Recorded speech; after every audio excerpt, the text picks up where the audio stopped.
नमस्कार। आज हम बात कर रहे हैं चंद्रगुप्त विद्यालंकार की कहानी हुक की। सोचिए जरा, लाहौर स्टेशन है, रात के 9:30 बज रहे हैं। हाँ, और कराची एक्सप्रेस बस चलने ही वाली है। हजारों लोग जमा हैं, बारिश हो रही है, तेज हवा भी है। माहौल में एक अजीब सा जोश है। लोग आए हैं बलराज और उसके साथियों को विदा करने, जो जेल जा रहे हैं। लेकिन बलराज, वो तो जैसे नशे में है। ये शोर, ये नारे, ये इज्जत, उसे कुछ महसूस ही नहीं हो रहा। सही बात है, वो कोई सियासी कार्यकर्ता तो है नहीं। अमीर बाप का बेटा, कलाकार, उसे दुनिया की बातों से क्या लेना देना। तो फिर सवाल उठता है, वो जेल क्यों जा रहा है? ऐसी कौन सी हुक उठी उसके दिल में? हुक यानी वो एक गहरी सी टीस, एक कसक। बिल्कुल, किसी को अंदाजा ही नहीं कि उसने ये फैसला क्यों कर लिया। बस दोपहर को विदेशी कपड़ों की दुकान के सामने 2-4 नारे लगाए और 6 महीने की सजा। हाँ, और अब देखो ट्रेन में बैठा है, दोस्त पूछ रहे हैं पर वो जवाब नहीं दे रहा। बस खिड़की खोलकर बाहर अंधेरे में देख रहा है, बारिश में भीग रहा है। क्या चल रहा है उसके मन में, चलिए पता लगाते हैं। खिड़की से बाहर घना अंधेरा है, बारिश की बूंदें उसके चेहरे पर पड़ रही हैं और बलराज निहायत अकेला महसूस कर रहा है। आंखों में आंसू हैं शायद। और तभी तभी उसे याद आता है ना, 4 साल पहले की बात। हाँ, 4 साल पहले पहाड़ पर एक होटल में वो अकेला था। रात को दरवाजे पर दस्तक हुई। खोला तो सामने उसकी रिश्ते की बहन थी और साथ में एक लड़की, उषा, कोई 15 साल की, 10वीं में पढ़ती हुई। और बलराज ने जैसे ही उषा को देखा, उसकी मुस्कान बिल्कुल पारदर्शी, जैसे सीधे दिल में झांक सकती हो। पहली नजर में ही मन खुश हो गया। वो ज्यादा बोलती नहीं थी उषा, बस शर्माकर मुस्कुरा देती थी। अब देखो, ट्रेन की सीट पर लेटे हुए, आधी बेहोशी की हालत में बलराज उसी कमरे को याद कर रहा है। वो, उसकी बहन और वो मुस्कुराती हुई उषा। फिर कुछ दिनों बाद उषा की माँ ने चाय पर बुलाया था, है ना? हाँ, बलराज और उसकी बहन गए। बलराज उषा के कमरे में गया तो देखा, सितार रखा है, वायलिन है, किताबें हैं। और तभी उसकी नजर एक कॉपी पर पड़ी, खुली हुई। गणित के सवाल थे और बीच बीच में चेहरे बने हुए थे। एक पोपला सा चेहरा जिसके नीचे लिखा था गणित मास्टर। बलराज को हंसी आ गई। और उषा ने देख लिया, फिर शर्मा गई बेचारी। फिर बलराज ने एक और कॉपी देखी, मेरा घर नाम की कोई गद्य कविता थी। और फिर एक छोटी सी नोटबुक जिस पर लिखा था निजी और व्यक्तिगत। हाँ, अब देखो, यहाँ बलराज खुद को रोक नहीं पाया। ये थोड़ा अजीब है, किसी की निजी चीज पढ़ना, पर शायद वो इतना खिंच गया था। पढ़ लिया उसने। हाँ। लिखा था, ओ मेरे देवता, तुम कौन हो, कहाँ हो, कुछ नहीं जानती, फिर भी मेरा दिल कहता है कि सिर्फ तुम ही मेरे हो। अरे बाप रे! और तभी उषा आ गई। हाँ, उसने कॉपी छीन ली, पर फिर झिझकते हुए कहा, अच्छा आप देख लीजिए। मगर अब बलराज की हिम्मत नहीं हुई। उसी दिन उषा ने गाना भी सुनाया था शायद। हाँ, गाना भी गाया था।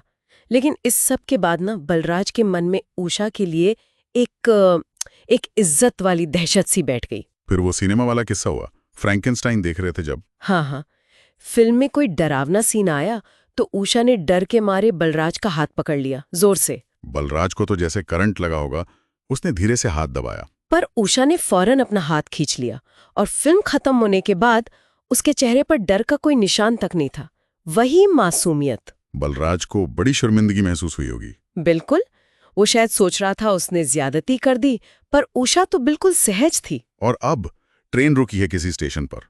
बलराज आधी नींद में है, सामने जो सिपाही बैठा है वो उसे फ्रैंकेनस्टाइन का भूत लग रहा है। हाँ, और इंजन की सीटी जैसे उषा की चीख लग रही है उसे। यादें पूरी तरह हावी हैं। समय बीता, उषा अब लाहौर में एमए कर रही थी, ज्यादा समझदार हो गई थी। पर उषा के सामने भीगी बिल्ली। बिल्कुल। लॉरेंस बाग में एक दिन मुलाकात हुई। उषा टांगे से उतरी, बलराज की किसी कविता की तारीफ भी की। पर बलराज कुछ बोल ही नहीं पाया ढंग से, बस इतना कहा, आपको देखकर न जाने मुझे क्या हो जाता है। उषा ने बड़ी सख्ती से पूछा, आपको ये होता क्या जा रहा है? और वो चली गई। बलराज रोक भी नहीं सका। हिम्मत ही नहीं हुई। उषा का वो आत्मविश्वास और बलराज की ये झिझक, कितना फर्क था दोनों में। और फिर वो आखिरी मुलाकात, पार्टी के बाद वाली रात, 2 दिन पहले की ही बात थी ये। हाँ, बलराज ने कुल्लू जाने वाले दोस्तों के लिए पार्टी रखी थी। उषा भी जाने वाली थी। पार्टी खत्म हुई तो बलराज उसे छोड़ने गया। लॉरेंस बाग में रुके वो, मॉलश्री के पेड़ के नीचे। बलराज ने फिर कोशिश की, अपने दिल की बात कहने की। आवाज कांप रही थी उसकी। लेकिन उषा का जवाब? बहुत सख्त। बोली, अगर आपने अब एक भी बात इस तरह की और कही तो मैं आपसे कभी नहीं बोलूंगी। ओह। बलराज की आंखों में आंसू आ गए। उसने उषा का हाथ पकड़ लिया। उषा ने अपना हाथ छुड़ाया और तेजी से चली गई। जाते जाते कहा, मैं आपके साथ कुल्लू नहीं जाऊंगी। और बस ये था वो पल? हाँ। अगले दिन बलराज ने कुल्लू जाने का प्रोग्राम रद्द कर दिया। स्टेशन गया तो देखा उषा दूसरी टोली के साथ सीमा प्रांत जा रही है। दुनिया ही खत्म हो गई जैसे उसके लिए। बिल्कुल। वो बेमकसद लाहौर की सड़कों पर घूम रहा था।